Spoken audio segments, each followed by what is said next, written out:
ఇప్పుడే country delight యాప్ని download చేసుకోండి. Download the country delight app now.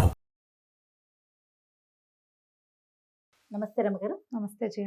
రమగారు, మనము అమ్మవారి కథలు చెప్పుకుంటూ ఉన్నాం దసరా సందర్భంలో. ఇంకొక కథ చెప్పుకుందామండి.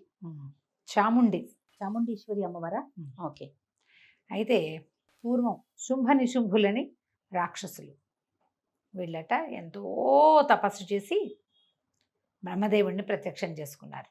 దీనికి పూర్వాపరాలు బోల్డ్ అని ఉంటే సింపుల్గా మనం దీనికోసం కథ చెప్పుకుంటున్నాం. ఈ శుంభ నిశుంభులు ఇద్దరు బ్రహ్మకి తపస్సు చేసి మరణం లేకుండా వరం అడిగారు. అడిగితే బ్రహ్మదేవుడు అన్నాడు, ఆయన మరణం లేకుండా కుదరదు, మరణం తప్పదు, పుట్టినవాడు గిట్టక తప్పదు, ఇంకో వరం అడగండి అంటే బాగా ఆలోచించి శుంభుడు అన్నాడట, ఈ ప్రపంచంలో అత్యంత శక్తిహీనురాలు స్త్రీయే. అన్ని ప్రాణుల్లోకి స్త్రీయే శక్తి లేనిది. స్త్రీ వల్ల తప్ప మిగిలిన ఎవ్వరి వల్ల నాకు మరణం లేదు. ఆడాళ్ళు నన్నేం చేస్తారు, అదే కదా, స్త్రీని నేను అణిచేస్తాను అని చెప్పి అడిగాడు. తథాస్తు అన్నాడు బ్రహ్మగారు. ఇక అక్కడి నుంచి మరణం లేదు అనగానే వాడికి పిచ్చి ధైర్యం వచ్చేస్తుంది. మరణం లేదన్న మాట పెద్ద బలం.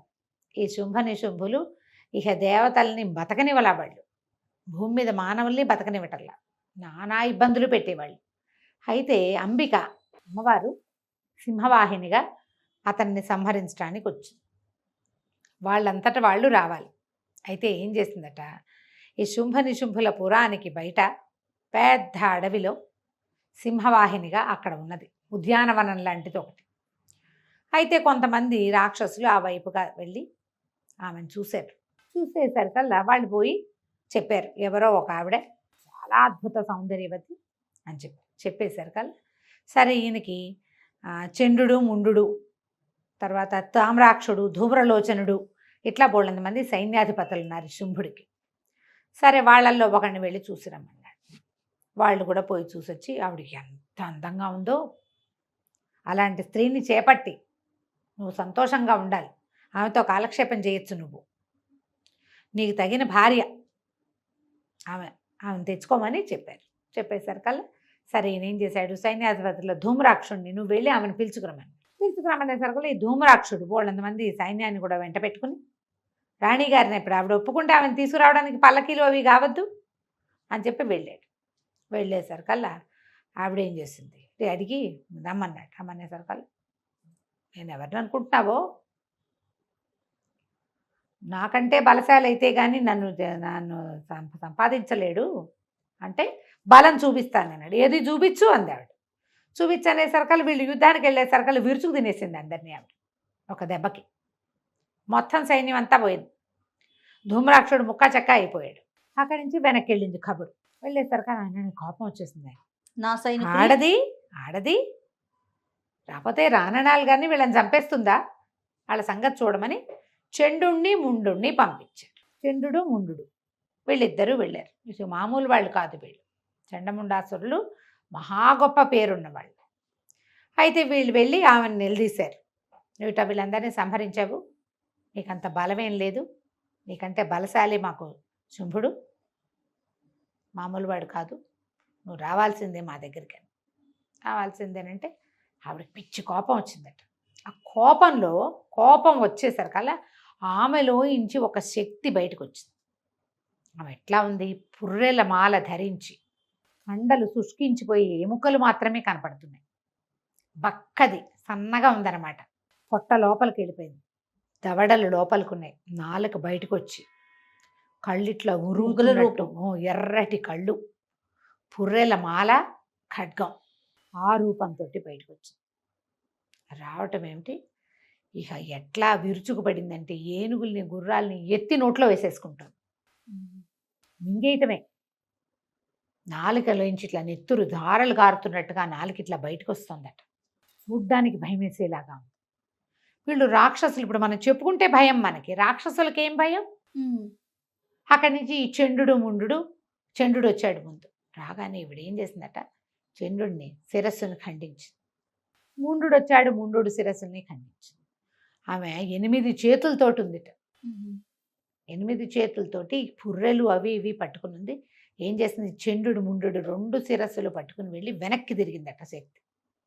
వెనక్కి తిరిగి ఆమె ఏ అంబికా స్వరూపంలో నుంచి వచ్చిందో అక్కడికి పట్టుకెళ్ళి చూపించింది. వీళ్ళిద్దరిని సంహరించాను.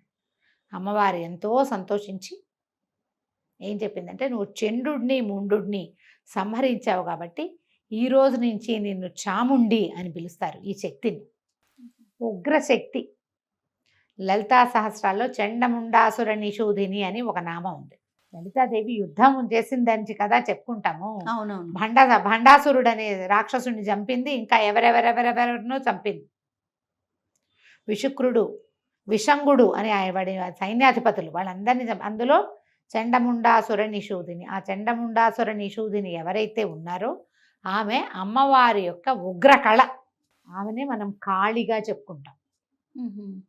ఆమె ఎట్లా ఉంటుంది? అమ్మవారు పరిపుష్టమైన అవయవాలతోటి అద్భుతమైన విగ్రహంగా కనిపిస్తే ఈమె శుష్కించిన స్వరూపం. కళ్ళు కుంచుకుని ఎర్రగా ఉంటాయి. ఆ కోపం వల్ల ఆమె ఎట్లా ఉంటుంది? నల్లబడిపోయి ఉంటుంది, నలుపు. కోపం తాలూకు స్వరూపం ఎలా ఉంటుంది? అది తెల్లగా ప్రకాశవంతంగా ఆకర్షణీయంగా ఉండదు, చూడ్డానికి భయం వేసేలాగా ఉంటుంది. ఒక నల్లటి ఎరుపు కలిసిన రంగు ఆ స్వరూపంలో కనపడిందట. ఇది మనకి ఎలా చెప్తారంటే మైసూర్ దగ్గర జరిగిందని, అందుకనే ఆ ప్రాంతాన్ని చాముండి హిల్స్ అంటారు. అవును. చాముండి అమ్మవారు ఎవరు అక్కడ ఉన్న ఆవిడ? చాముండేశ్వరి. అక్కడున్న అమ్మవారు అయితే మనకి ప్రతిమా స్వరూపం చిన్నగా కనపడదు. అవును. కానీ భలే కళ్ళగా ఉంటుంది. ఉగ్రకళ కనపడదు ఆమెలో. అమ్మ నల్లగానే కనిపిస్తారు. ప్రతిమ నల్లగానే ఉంటుంది. మనం కవచంలో వస్త్రధారణలో చూస్తాం కాబట్టి తెలీదు. మనం ఒరిజినల్ స్వరూపం చూస్తే కనుక నల్లటిగానే కనిపిస్తుంది, చిన్న స్వరూపంగా కనపడుతుంది. ఆ మైసూర్లో ముందు ఆవిడుంటే ఆవిడ్ని శాంతపరచడానికి ఆమె పక్కన పరమేశ్వరుడు, వెనకాల నారాయణుడు కూడా ఉన్నారు అక్కడ. అయితే ఇది మైసూర్ని మహిషూరు అంటారు. అక్కడే మహిషాసుర మర్దనం కూడా జరిగిందని చెప్తారు. మైసూర్ మనం చాముండి హిల్స్ పైవైపుకి వెళ్ళి కార్లు పెట్టి మనం అటు నడిచితే పెద్ద మహిషాసురుడి విగ్రహం కూడా కనపడుతుంది. మహిషుడిని సంహరించింది ఇక్కడ అని చెప్తారు. కానీ అక్కడ అమ్మవారు చండముండాసుర నిషూధైన చాముండి స్వరూపంలో కనిపిస్తుంది. నామధేయం కూడా అదే కదా. అయితే ఈ చాముండి కథ ఈ మన దేవి భాగవతంలో ఒక కథగా కనిపిస్తుంది. ఆమె ఎట్లా సంహరించిందంటే, లలిత ఏ స్వరూపంలో అమ్మవారు కనపడుతుందో అంబికా స్వరూపంలో సింహవాహినిగా అలా కనపడకుండా పులితోలు కట్టుకుని ఏకవస్త్రంతో ఇట్లా పైనుంచి కిందకి ఒకే వస్త్రం. మామూలుగా అమ్మవారు మనకి ఎర్రటి పట్టు చీర, అరుణారుణ కాంతులు వెదజల్లుతూ కనిపిస్తుంది. ఈ ఉగ్రరూపిణి అయినటువంటి చాముండ అని ఉంటుంది పేరు. ఆమె మాత్రం ఏకవస్త్రం, పులితోలు, నగలేవి లేకుండా పుర్రెల మాల. మనం ఈ స్వరూపాన్ని మహర్నవమి నాడు అర్చిస్తాం. ఈమెను అర్చించిన వాళ్ళకి శత్రునాశనం జరిగిపోతుందట. మనం ఏం చెయ్యక్కర్లా. వాళ్ళకి అదేదో అయిపోవాలి అని చెప్పక్కర్లేదు. మనం నాశనం అంటే సంహారమే కాదు, వాళ్ళు తొలుగుతారు.